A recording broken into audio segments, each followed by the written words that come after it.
Yo, yo, yo, guys, what's up?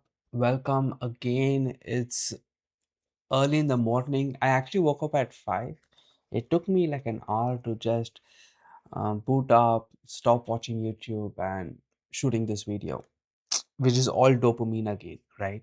I'm choosing the pleasure of watching YouTube, dopamine, to then do this. Anyway, we have like 1.5 hour before I have to go to work, and of course, my hair is a mess. Everything is a mess, but I just want to like get over with this um, book, man. This is so crazy. Why is it so difficult? Uh, what?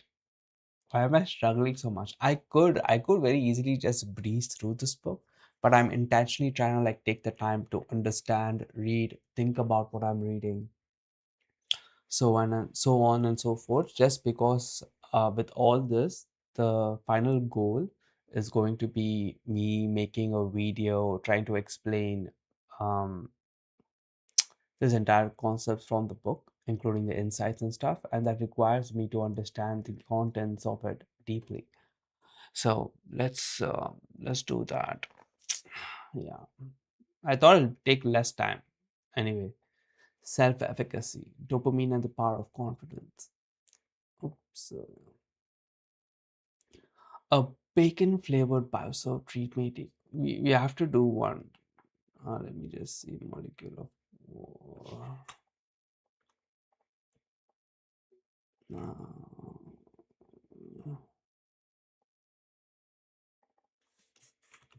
rat experiment.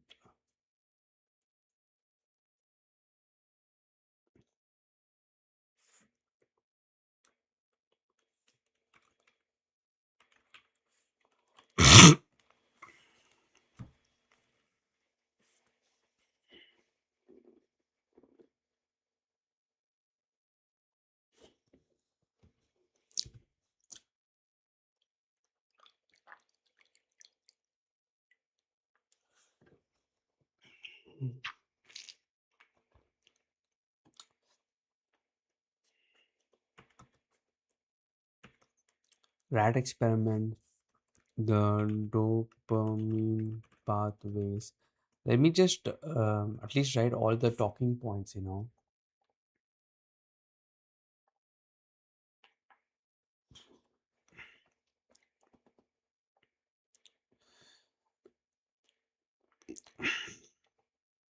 A bacon flavor. We may need to believe we can succeed before we are able to succeed. This influences tenacity. We have quickly we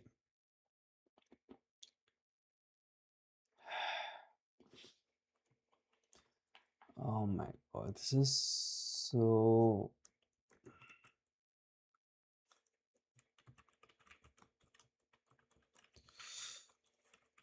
it's so interesting when you get deeper in science. Um, like now, what does belief mean? How do you trigger belief? That's where science breaks down. Is like, yeah, you just do it. You know how to do it, right? It just assumes a lot of things. Especially when it comes to you changing yourself. That's why you see all these tech bros are all like kind of crazy. The capitalistic market is all kind of crazy. You have to be dysfunctional in some way to kind of like make it. We have a greater tenacity. We encounter early success. Some weight loss programs can help you lose 6 or 7 pounds in the first few weeks. They plan it this way because they know where to begin. Drop out, they know you are more likely to stick with it if you are capable of doing it. Scientists call this self efficacy. Drugs such as cocaine and amphetamine boost dopamine. See, I just didn't read it. We have a greater tenacity when we encounter early success. Some weight loss programs help you lose 6 or 7 pounds in the first few weeks. They plan it this way because they know that if you begin with no more pound to lose at a time, you're likely to drop out. They know you're more likely to stick with it if you just see you're capable of doing it. Scientists call this self efficacy. Drugs such as cocaine, amphetamine boost dopamine, and one result is increased self efficacy, often to pathological levels.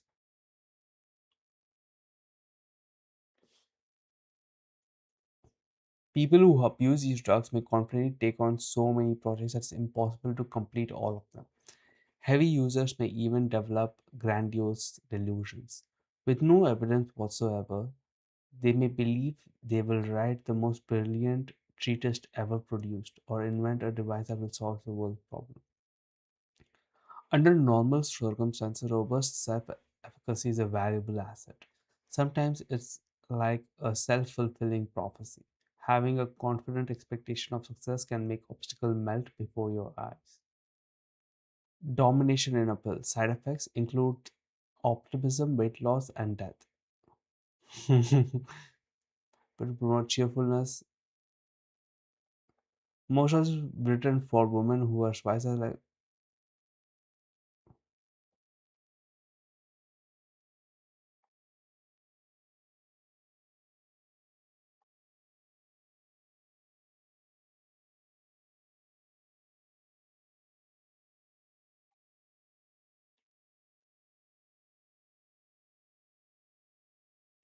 higher and higher doses of the same effect. That's dangerous. Can bring personality. It can also cause psychosis, heart attack, strokes, and death. It felt charming, witty, and clever talking to everybody, wrote one amphetamine user. I felt a compulsion to make subtle, condescending comments to a more dumb-witted customer, under the guise of being straightforward and helpful. My family also told me I have become much more arrogant, snide, and condescending, and my brother tells me I've been thinking I'm hot shit lately, but he might be jealous of me. I used to feel like a young god on speed. That's crazy. That's crazy, the moment someone finds any drug that kind of like chemically alters our state of being, they just sell it immediately, just make a lot of money. That tells you something about the society. Let's just skip this. Um, how does this work? How does confident expectation of success causes others to give way, even when it seems not interested? It's usually because of the things that are happening outside their conscious awareness. Researchers from Graduate School of Business at Stanford University wanted to know how subtle non-verbal behavior affected people's perception of one another. They noted that people expanded themselves, taking up large amount of space they perceived as dominant. Conversely, they constrict themselves, taking up a little space as possible they perceive as submissive. They designed a study to explore the side effects of non-verbal displays of dominance and submission.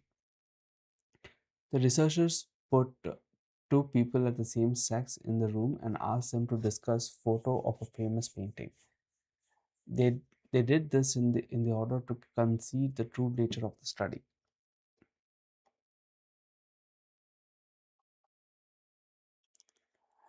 Uh, Only one of the people had an actual test participant. The other was a confederate, secretly working with the researchers, assumed either a dominant post or submissive post. The question was, would uh, most of the time we mirror the actions of the people we're talking to. If one person touches his face or gestures his hand, so does the other. But this time it was different. When it comes to dominant or submissive postures, the research participants were more likely to adopt a complementary posture rather than mirror the same posture. Dominance triggered submission, and submission triggered dominance. It didn't happen all the time though. A minority of the participants mirrored the confederate. Would that have an effect on underlying relationship? The researchers gave the participants a survey to fill. They wanted to know with the confederate. Did they like it? Did they feel comfortable with it? It didn't matter. Took dominant or submissive pose. Participants who took the complementary posture not only liked the confederate more, they also felt more comfortable with him compared to the participant who mirrored.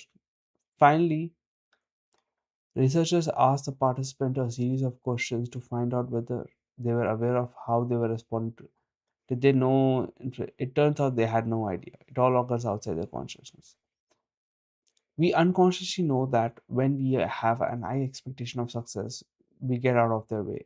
We submit to their will and overwhelmingly an expression of the self efficacy powered by controlled dopamine. Our brains evolved this way for a good reason.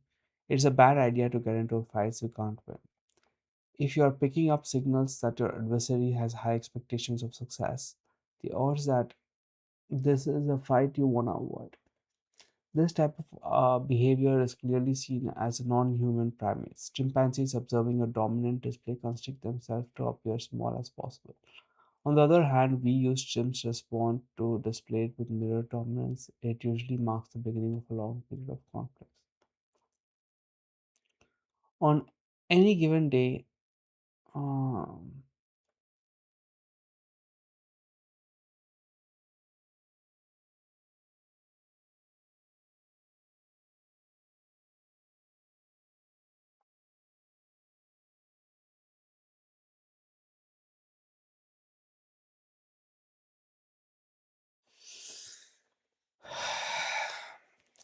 so we are basically saying non-verbal affects non-verbal. If I was dominant and you became submissive, you would like me. But if you were dominant and I'm also dominant, then that creates conflict. Cool. But I think that everybody knew that. You don't have to kind of experiment. One big thing about science that I don't really like, it doesn't optimize for you. It just optimizes for a group of people that doesn't care about you specifically. Uh, it just like collectively as a human, what patterns emerge. That's what they're seeing. But we don't care about that. We care about how can I influence my reality. That's what we care about. So, uh, oh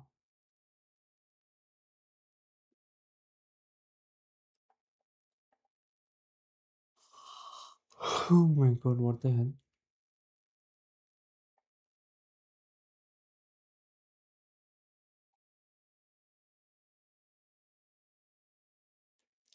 So far, we had focused on a domination as primary a solo pursuit, but we cannot achieve every goal by ourselves. Consider domination that requires working with other people. A relationship that is formed for purposes of accomplishing a goal is called agentic and is orchestrated by dopamine. The other person acts as an extension of you, an agent who assists you to achieve your goal. For example, the relationship we make in networking is primarily agentic and typically results in mutual gain.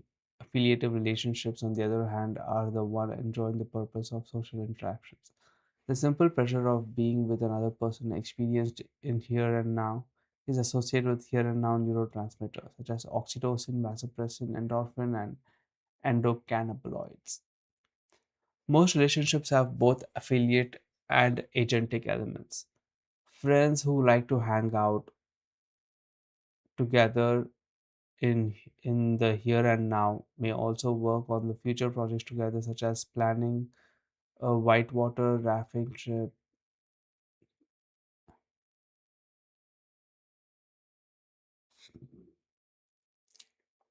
No structure, whereas there are personality types of each variety of relationship preference. Agentic people tend to be cool and distant. Affiliative people are affectionate and warm.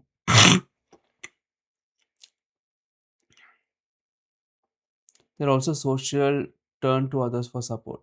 People who are good at both affiliative and agentic relationships are friendly, accessible leaders such as Bill Clinton and Ronald Reagan. Those who are less able to navigate agentic relationships are more likely to be friendly, accessible followers. Those who have trouble with affiliative relationships uh, but are skilled with agentic are the ones viewed with cold, uncaring, whereas those with poor.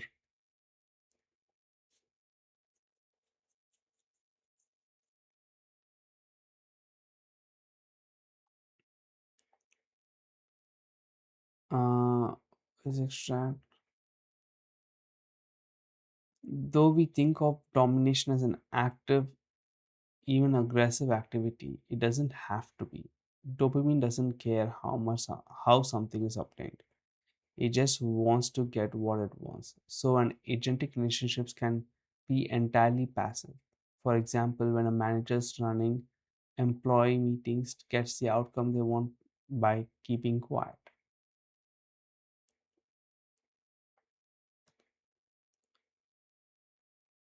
It just wants to get what it wants.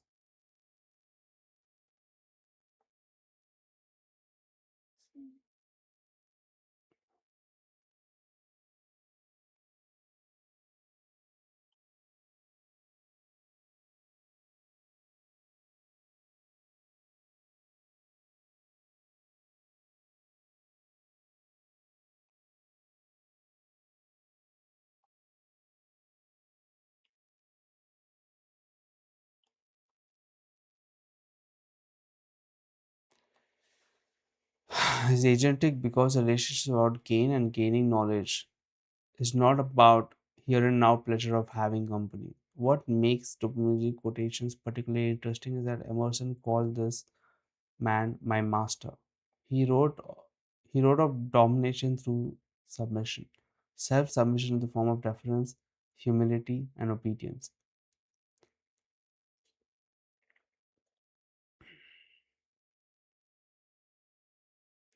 What am I reading, dude? What is going on? Okay, submissive monkeys. I'm so tempted to skip this.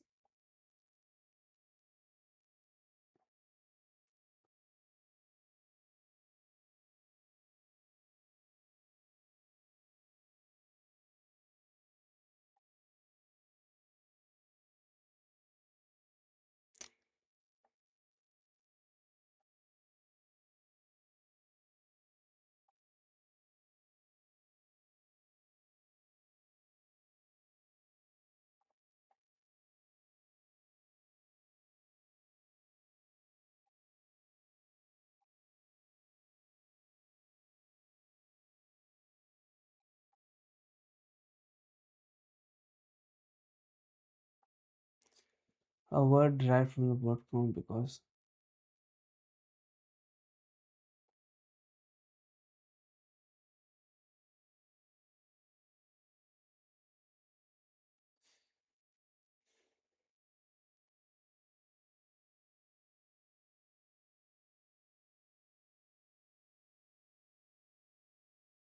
my god, the ADHD is up. Okay, let's just go through this part very fast. I don't think consider a spy station master.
What is this?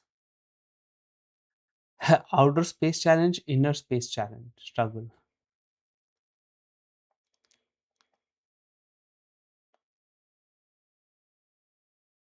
Wow.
I have this problem. So basically, what they're saying, when you achieved something, then you'd probably think, wow, you'd sit there, bask, enjoy the fruits. No, you kind of want to go on to the next thing and try to like achieve that. They give two examples of Buzz Aldrin, who studied. I mean, he landed on the moon. He studied and then landed on the moon. And once he landed the moon, it's like, okay, what's next? Cool. Now what's next? You know. Same with like another person. She went to a leadership team, spent hours, working in this to like make this mess of a department straightforward. Once it was done, she was like bored. That's what even I realized. I have that too. I have that as well. And that's one of the reasons why I'm starting this YouTube channel, because I want to experience those highs, but in something that I have created. There's no point of me working for a company, working hard for them, and then in the end, they're going to fire you anyway if you don't perform well.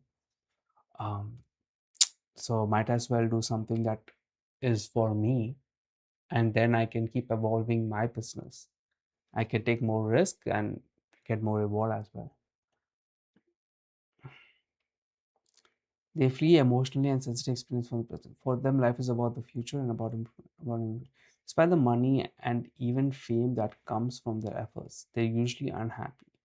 No matter how they do, it's never enough. No matter how much they do, they never. Family crest of James Bond, the resourceful, relentless, and often ruthless secret agent, contains the motto: "Orbit non sufficient. The world is not enough. Orbit non suffice. So sufficient. Sufficient. What the hell?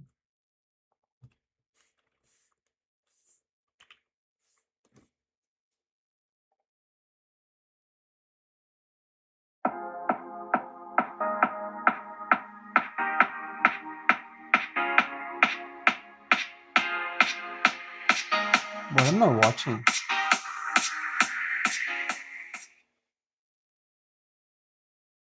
Hi, thanks for choosing my video. So, right now I will demonstrate how to pronounce this word. The word you see is sounds like sufficient. Sufficient. Orbit non sufficient. The world is not enough. Colonial faced this problem in a more profound way than perhaps any human ever had. What could I possibly do to top that?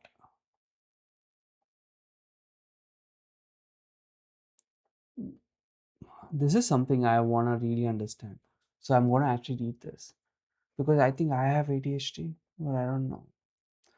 What about people on the other end of the spectrum? People whose controlled dopamine circuits are weak. They struggle with their internal control manifests itself with impulsivity and difficulty keeping themselves focused on complex tasks. This problem can result in a familiar condition, attention deficit hyperactivity disorder. Poor focus, concentration, and impulse control can severely interfere with their lives, and it can make them difficult to be with. Sometimes they don't pay attention to details or follow through on tasks. They may start paying bills, then switch on to doing the laundry, then change a light bulb, then sit down and watch TV with everything strewn all over the place. During conversations, they can become distracted easily and not listen to what people say to them. Sometimes they don't keep track of time, making them late, and they may lose things such as car keys, cell phones, and even passports. So this is where I feel like maybe I don't have ADHD because I put the things in the same place. I put my keys in the same place, or if it's not, it's mostly in the same place. So I kind of like can figure out where it is. So it's not like I just throw keys. I come home and I just swoop, throw keys, and I'm like, oop, I don't know where it is. That's not how it works. ADHD is almost seen in children for a good reason. Their frontal lobes, where the control of dopamine acts, develop last and not fully connected to the rest of the brain until a person finishes adolescence and enters adulthood. One of the jobs of control circuit is to keep the desired circuit in check.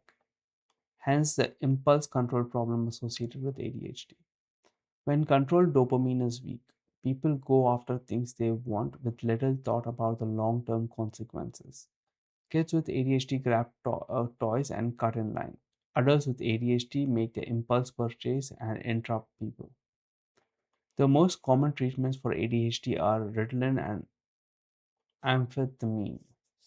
Stimulants that boost dopamine in brain.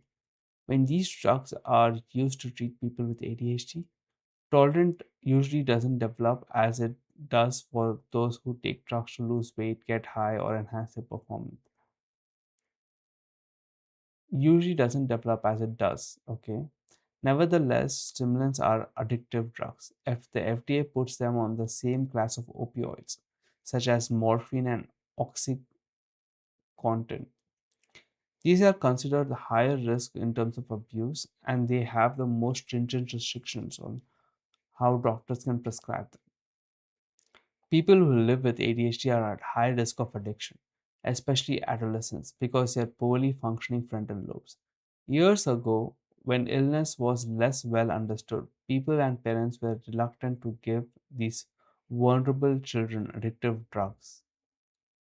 It sounded reasonable. Don't give addictive substance to people with a risk of addiction. But rigorous testing showed unambiguously that adolescents who were treated with stimulants or drugs were less likely to develop addictions. In fact, those who started the drugs at the youngest age and took the highest dose were least likely to develop problems with illicit drugs. Here's why. If you strengthen the dopamine control circuit, it's a lot easier to make wise decisions. On the other hand, its effective treatment is withheld and the weakness of the control circuit is not corrected. The desired circuit acts unopposed, increasing the high likelihood of high risk. Okay, okay. So ADHD basically affects the desire circuit, desire control circuit. Hmm. How am I going to even make this video? God knows.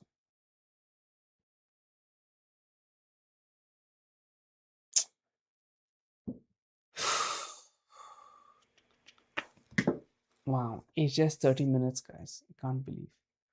A surprising risk among ADHD patients. Drugs addiction isn't the only risk these children face. It's a hard for children with ADHD to extract valuable resources from its environment, typically in the form of good grades, when he can't focus or control his impulses. But poor grades are only the beginning. Young people with ADHD have difficulty making friends. Who wants to be around someone who interrupts, grabs things, and doesn't wait for their turn? They often have to read homework assignments over and over again before they understand the material. This happens as a result of constant distraction. Spending that much time on homework doesn't leave much time for extracurricular activities. With a few friends, poor grades, and cut off from healthy sources of pleasure, children living with untreated ADHD become more willing to pursue unhealthy sources of pleasure. In addition to drugs, they may also have problems with early sexual activity and overeating, particularly pleasure foods that's high in salt, fat, and sugar. Massive study involving 700,000 children with adults, including 48,000, found that children with ADHD were 40% more likely to be obese. Adults were 70% more likely to be obese. At nearly three quarters of a million participants with more data taking cultures around the world, the study was not only greater in size than most investigation, but also far more diverse, allowing the scientists to compare results from different countries to find. Here, in spite of the giant among, for example, Qatar, Thailand, and Finland, the findings were same. Countries that did not affect the relationship. Okay, there were also no difference between men and women. Despite the strengths of the study, there are weaknesses as well. Just because we find people with ADHD are more likely to be obese doesn't necessarily mean ADHD causes obesity. What if it's the other way around? What if being overweight somehow affected the brain in a way that caused ADHD? The fancy scientific way of saying this is association does not imply causation. Because two things are found together doesn't necessarily mean that one caused the other.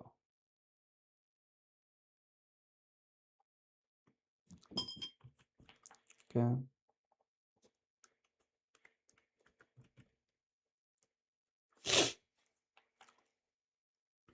Uh,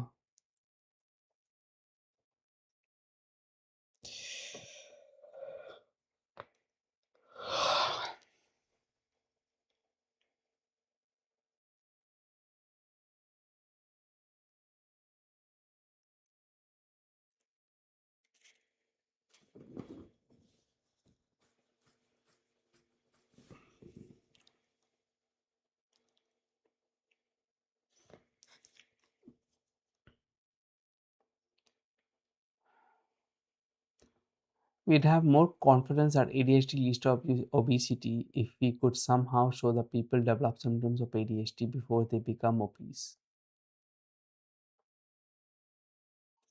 Researchers, blah blah blah, found that connection between unhealthy weight and impulse. She's constantly cued to eat food by food commercials, vending machines, etc. So it's easy to imagine how a child who's poorly inhibited can have difficulties in the cues. So expected. Girls who had the problems impulsivity and eating plan gain more weight the following 6 years. The scientists reported significant. For similarly, overweight children are more likely to be hit by cars when they are crossing the street. What? It's because of their impulsive. Collected.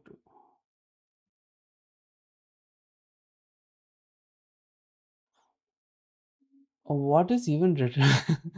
Researchers at the University of Iowa collected 240 children who were 7 or 8 years old and asked them to cross a busy street to measure how long they waited and how often a child was hit by a car. I gotta see this.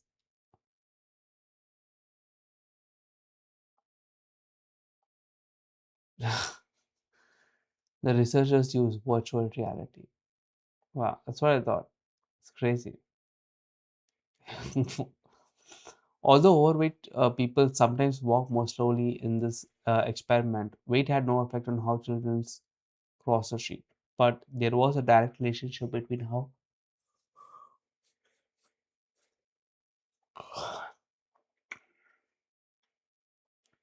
important to remember that biology is not destiny. People whose controlled dopamine systems are at one extreme or the other can change. People with ADHD can improve dramatically with medication, psychotherapy, and sometimes just time. That also could be true. I am 30 now, so I am close to 30. Guess next year I'll be 30. I'm 30 now, so I guess I'm more chill and I get more I did make sure to spend as much time as possible in acquiring skills and becoming smart my 20s.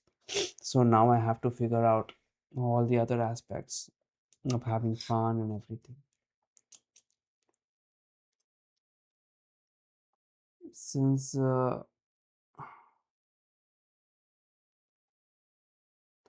chemistry of fraud.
Dopamine doesn't come equipped with consciousness.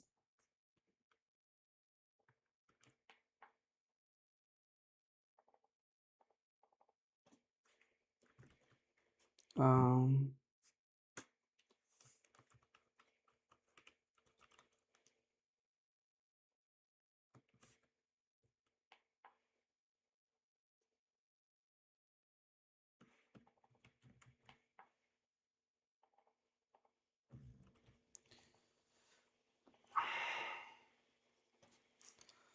I think I have to do a lot of case studies. This is a long project, I feel. Is it even worth? Yeah, but this is all about projects.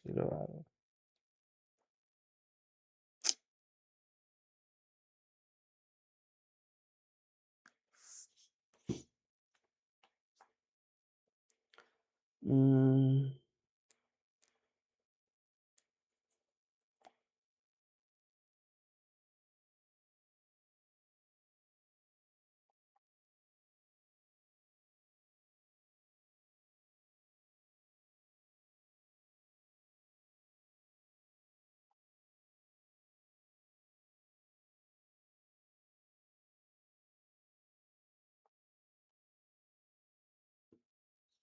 the first one was guessing game, which appears to be in this game it was impossible to cheat. The second game was different. First player rolled a dice, announced a result to the second player. The higher the roll, the more money the first player got, and the less her opponent got. In this game, cheating was not only possible, it was easy. The second player could not see the actual dice, so the first player could report anything she liked. The winner or loser get it because of the way the dice was marked. If everyone was honest, the average score should be about 7. The loser of the first game reported an average roll little over 6 during the second game. It was uh, consistent with the random chance. On the other hand, reported an average score of almost 9. Statistical analysis revealed that this it was extremely unlikely a number that would have come out. There was a greater than 99% likelihood the first game was cheated on the second game.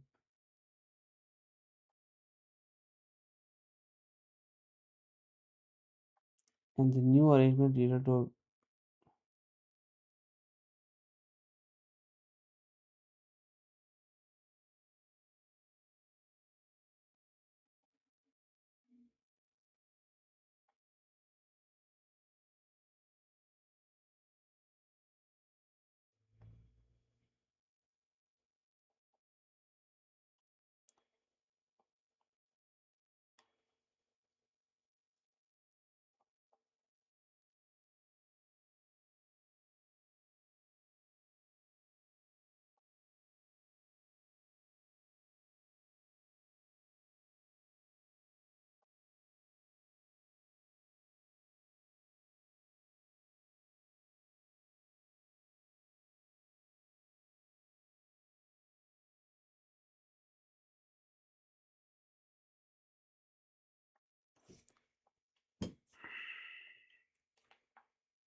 this is a crazy book.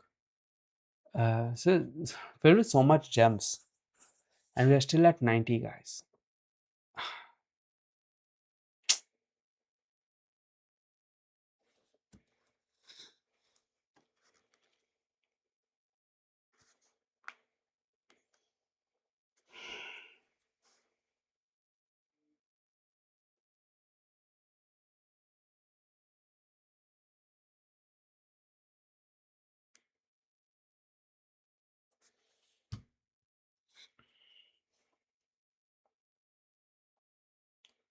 Winning to keep from losing. It's not enough to win Tour de France. It's not enough to win twice or even 7 times. Winning is never enough. Nothing ever comes gives enough dopamine. It's a pursuit that matters, and the victory, but there is no finish line, and there never will be. Winning, like drugs, can be addictive. Yet the pleasurable rush that's never satisfied is only half the equation. The other half is dopamine crash that feels so awful. Every year, physicians in Washington DC fill out a ballot in which they vote for the best doctors in variety. The results are published in Washington magazines. It's their best-selling issue. Being named a top talk is an honor. Uh, After that, will I make it in next year? All the people who congratulated me, no one stays on the list forever. How will I bear humiliation of being dropped? No one likes to lose, but it's 10 times as bad after you win. When you open magazine expecting to see your name and it's not there, it's an unpleasant feeling that's in your pit of your stomach. Winners cheat for the same reason drug addicts take drugs. The rush feels great and the withdrawal feels terrible. Both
Dr. Jones stood in an elevator dreading the patient's interview.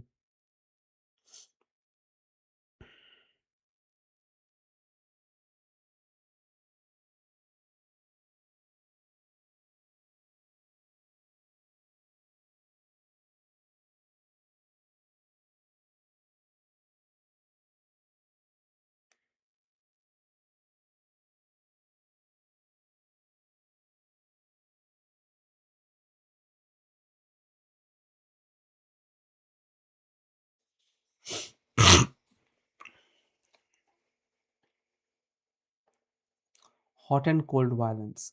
Dr. Jones stood in an elevator dreading the patient's interview that was about to happen. It was 1 a.m., and she had been called down to the emergency room to evaluate a patient who said he was going to kill someone. She had to get it right. When a psychiatrist patient follows through a threat to commit murder, the victim dies, the killer must be caught, and the doctor who set the killer free can be held responsible. The patient dissociative started still. He had been here before. He had been disruptive and uncooperative. During one of the stays, he accused of inappropriately touching a woman for treating schizophrenia, being treated for he claimed that he was allergic to all psychiatric medication except Xanax. Apart from cocaine use, there wasn't much wrong with him psychiatrically. But tonight he demanded to be admitted to the hospital. He mentioned multiple arrests and a 3 year stint in prison. If he wasn't taken up, the unit, he said, would carry out his plan and kill someone. Let's just say it's someone who did something to me, okay? He said. Paranoia is one of the most uh, treatable psychiatric conditions associated with people who threaten violence. Paranoia makes them feel afraid, and sometimes they conclude the only way to protect themselves is to kill. With antipsychotic medications, the delusions along with the risk of violence usually go away in about a week. The patient who sat across from with his eyes still drilled into us wasn't psychotic. Dr. Jones faced a dilemma. She knew the patient wouldn't benefit from an impatient stay, and running the unit would put the other patients at risk. On the other hand, he had a history of violence. She admitted him fearing for the safety of the victim he refused to name, but feeling guilty for potentially endangering the person on the watch. The violence is sometimes a result of dysfunction of pathology, but most of the time, violence is a choice, a coercive and calculated way to get what you want. Force, often expressed as violence, is one of the ultimate tool of domination.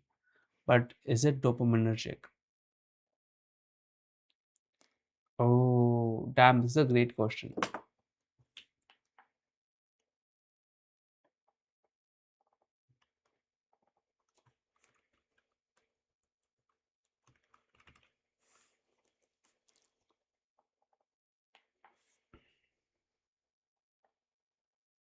Planned violence and spontaneous violence are off by passion.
Interesting.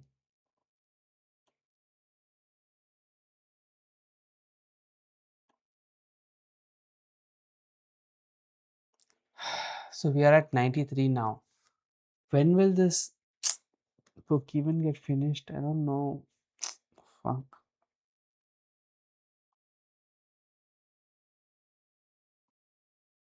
I was supposed to do a video a week, guys. This is crazy. Wait, I have one view? Who is it? Oh my god. Okay. No one commented. But welcome, welcome.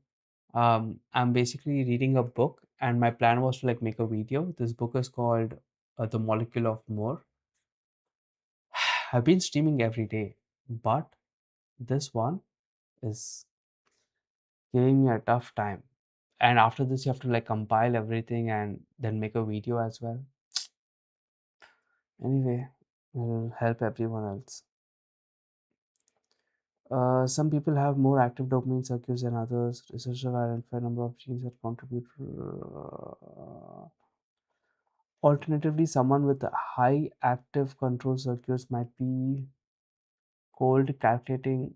Basically, this page says the question that was initially asked was force, violence.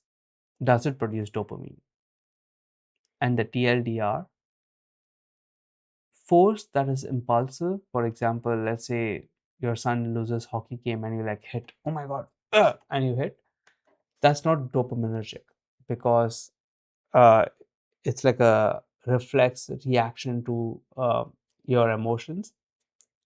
But if you're planning like violence systematically in like a cold, ruthless way, that's dopaminergic. It must come from a cold circuits of controlled dopamine. And there are like two dopamine pathways. And there are many, but in this book they have only talked about two. Already someone with high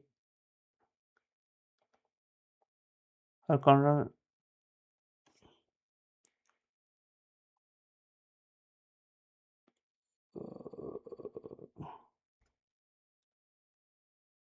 Suppression of emotion. If you can keep your head when all about you, if you can keep your head when all about you are losing theirs and blaming it on you, if you can force your heart and nerve and sinew, what the hell is this?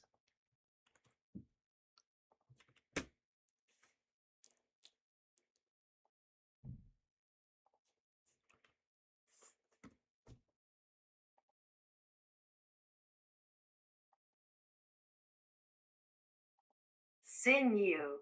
Sinew. Damn, I read it like sinew. Okay, sinew. To serve your turn long enough, accept accept the will to hold on. Emotion is an here and now experience. It's what we feel right now. Emotions is critical to our ability to understand the world, but emotions can sometimes overwhelm us. When that happens, we make less logical decisions. Fortunately, dopamine's opposition to here and now circuits can turn down the volume on emotion. In complex situations, people who have what we call a cool head, people who are more dopaminergic, are able to suppress a response and make more deliberate choices that often work better. One of our evolutionary ancestors, one endowed with a particular robust dopamine control circuit, might respond to a charging lion by suppressing the urge to panic and instead trying to outrun the lion. He calmly picks up a burning stick on fire to frighten it away. When bold action is required in the midst of chaos, the one who can stay calm, take stock of available resource, and quickly develop a plan of action is the one who will pull through.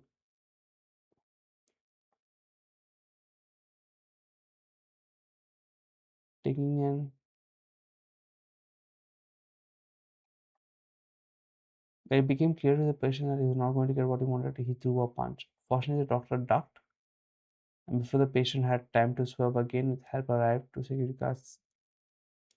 When it was over, doctor said, "I had no idea what was going on. I had no time to think. It just what happened." He was pleased to discover that he was a lucky owner of Hatchet and circuits that knew when to duck. No dopamine calculation required.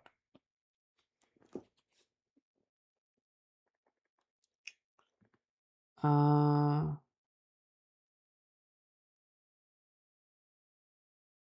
the wheel to bring us.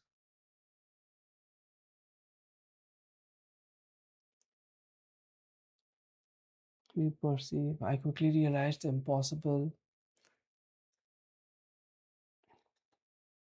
To save myself, I had to start thinking. I radioed a mayday message.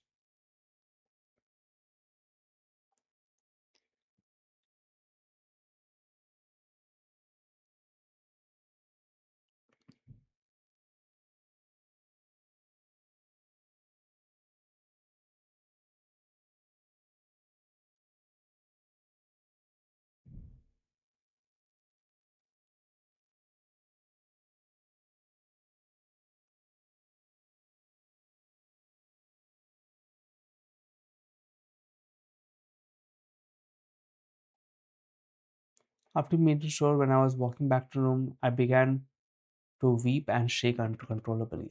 I have heard this a lot. So there have been experiences where something crazy happens, they just calm down and they just like go through it. And once all the situation is like they reach their safe home, then the panic hits. Crazy. That's also a very good thing. I have to like say. Um,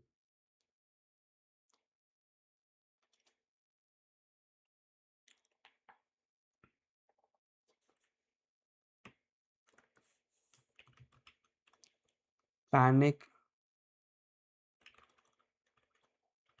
way after the event. So during the event,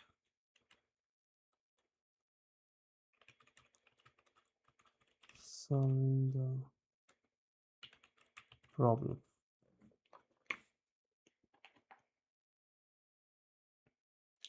This real life story is an excellent example of the interplay between dopamine and heroin.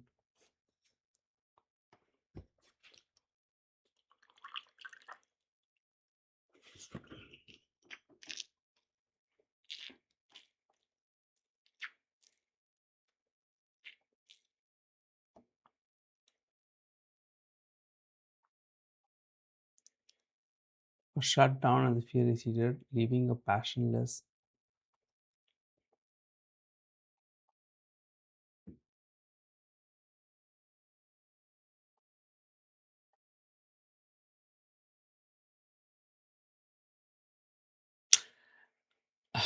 Crazy.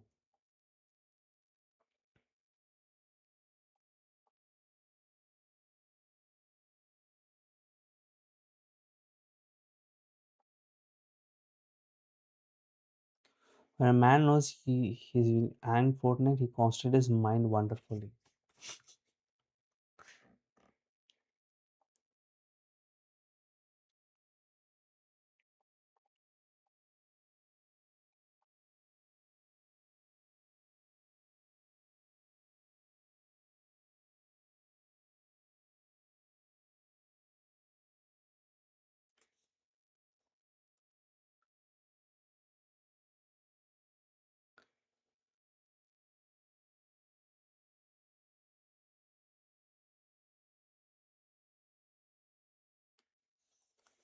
It's easier to kill from a distance.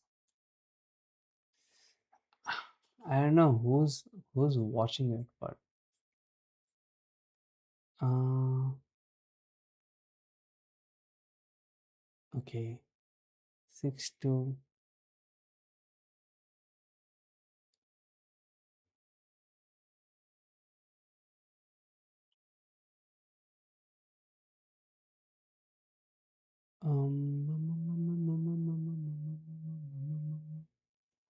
So I guess I'll also end my thing here. Have to see how to structure this entire thing. Okay. Thank you for watching, guys. Let me see if I can like come back and do something.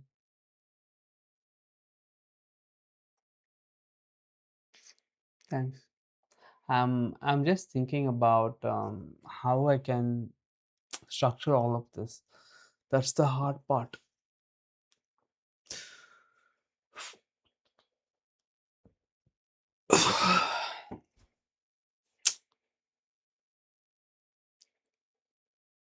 uh, Concurrent viewers 0, but I did get one view. It's a win. Anyway, thank you so much. Take care.